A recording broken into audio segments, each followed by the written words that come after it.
Tanjung Perak, tepi laut, siapa suka boleh ikut. Bawa gitar, keroncong, piyul, jangan lupa bawa anggur. Tanjung Perak, tepi laut, Tanjung Perak, tepi laut, siapa suka boleh ikut.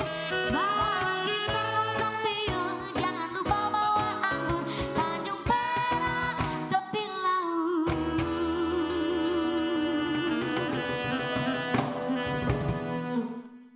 Ya, terima kasih masih di Cakrawala Malam. Nah, ini kita kembali lagi. Sudah ada 3 narasumber yang semuanya basicnya adalah kreativitas begitu ya. Kreativitas generasi muda asli kelahiran dari Surabaya begitu. Ini kalau tadi kita sudah lihat bukunya, ternyata kelebihan dari buku ini kenapa namanya ada volume 2,5 karena ada edisi khusus begitu ya. Nah, terus apa lagi kelebihan dari bukunya ini? Memuat sejarah ikon-ikon Surabaya ya, seperti Tugu Pahlawan, di balik pembangunan Tugu Pahlawan, tetap ada cerita dari ibu, dari orang-orang tua terdahulu, seperti itu sih, kurang lebihnya hampir sama dengan volume 1, cuman yang istimewa tadi, jadi ada mini biografi dari almarhum Iqbal Rais. Ini dalam buku Surabaya Punya Cerita ini kan kita ketahui dalamnya mengulas begitu tentang kelebihan-kelebihan kota Surabaya, orang-orang yang dimiliki dari kota Surabaya begitu. Otomatis tentu kebanyakan adalah lampau. Kesulitan nggak sih mencari materi Sebetulnya itu? nggak lampau juga sih, ada yang juga kekinian seperti band Dinda Popia, seperti itu. Jadi campuran karena cerita, jadi nggak hanya lampau, masa kini juga ada. Oh jadi campur begitu Iya. ya. Nah ini temanya kekinian juga ternyata. Iya, Oke, segmentasinya untuk umum, umum, jadi nggak tertentu begitu Nggak. ya? Oke, semua boleh membaca. luar biasa banget. Nah ini kalau Cak Mat, ayo Cak Mat.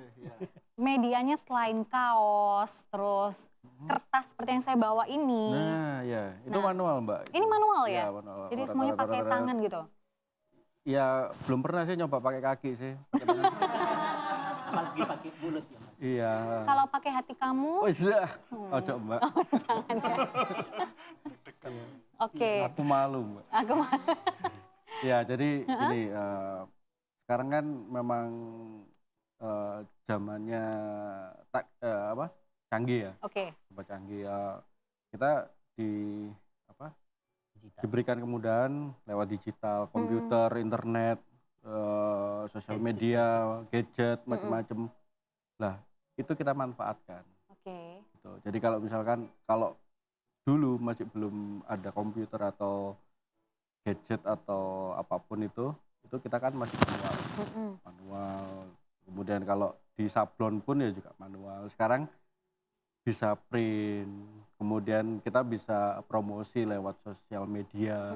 Bahkan kalau kita pengen jual ke artis pun kita gampang sekali. Pang ya, kalau Ya, dulu kan tinggal- harus ngejar-ngejar dulu gitu. Mau nggak Betul. kaosku, mau nggak kaosku. Kalau dulu kan kalau untuk ke nggak usah jauh-jauh, untuk ke area Surabaya aja kalau kita mau ketemu siapa harus ada transport macam-macam. Nah, kalau misalnya ke mana, ke Jakarta atau ke luar negeri, kita Mempermudah hanya lewat begitu ya. Instagram, lewat Facebook, itu kita secara gak langsung kita sudah ketemu sama mereka. Ya, jadi sangat mempermudah sekali Iya. begitu. Nah, kalau dari medianya sendiri, selain kaos juga kertas, pernah nggak nyoba dengan media yang lainnya? Kanvas pernah, lukisan itu saya sudah pernah. Ini yang sedang saya rencanakan ini scribble ke kayu. Ke kayu? Iya, itu ada ini. Jadi kalau gambar scribble seperti ini, itu nggak harus manual. Oke. Jadi bisa lewat print. Jadi scribble-nya pakai komputer, terus kemudian ditransfer lewat print itu tadi. Itu bisa langsung ke media kayu. Itu rencana saya ke depan seperti itu. Oke, Mau itu nyoba kayu. planning ke depannya, Iya. kepinginnya aplikasinya juga udah beda gitu ya, Iya. materinya gitu. Kalau Iya. biasanya kaos, kertas, kanvas, Iya. sekarang pakai kayu gitu. Iya, jadi harus up to date ya. Up to date, betul. Jadi nggak melulu itu aja. Jadi harus Berkembang terus begitu. Iya. Pembuatannya sendiri kalau untuk yang handmade itu dengan media kertas, sampai berapa lama untuk satu gambar? eh tergantung sih. Kalau kalau objeknya itu mudah Mm-mm, atau familiar itu biasanya lebih cepat.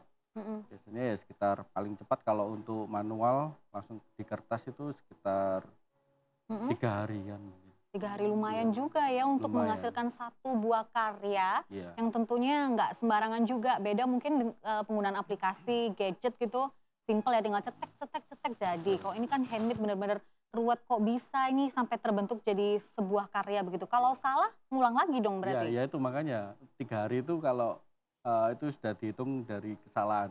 Hmm, Kalau nggak salah cukup 30 menit selesai. wah, Iya, iya. setengah jam. Soalnya kan Mm-mm, scribble ini kan coret-coret ya. Oke. Jadi kalau saya dulunya itu ini Mbak apa gambar mm-mm, realis. Oke. Ya, saya sebelum di scribble saya gambar realis. Mm-mm. Itu kalau salah atau kecoret itu sudah wah cukup stres, membuat stres. Soalnya harus Zong gambar gitu ya, langsung ulang. gagal. Nah, kalau yang ini scribble kalau kecoret ya biarin aja coret semua gitu, akhirnya jadi seperti itu. Tapi tetap Heeh. memperhatikan itu tadi, detailnya itu tadi. Jadi mungkin idenya karena frustasi gagal gambar Iya, kesalahan itu ya.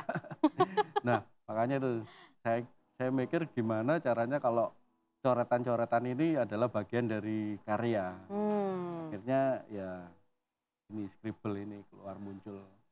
Iya, ini sesuatu yang sangat unik sekali pastinya pemirsa. Karena nggak banyak juga seorang ini ya seniman bisa membuat hal seperti itu. Ini mungkin karunia juga dari Tuhan sampai bisa bikin oret-oret, bisa bentuknya jadi indah gitu ya. Ya kalau seniman nggak banyak yang bisa ya. Sebenarnya sih semua bisa kok, bahkan anak kecil aja bisa ini buat scribble. Nggak Kan namanya kan dioret-oret. Bundang Ruwet ya, Oh, oret-oret.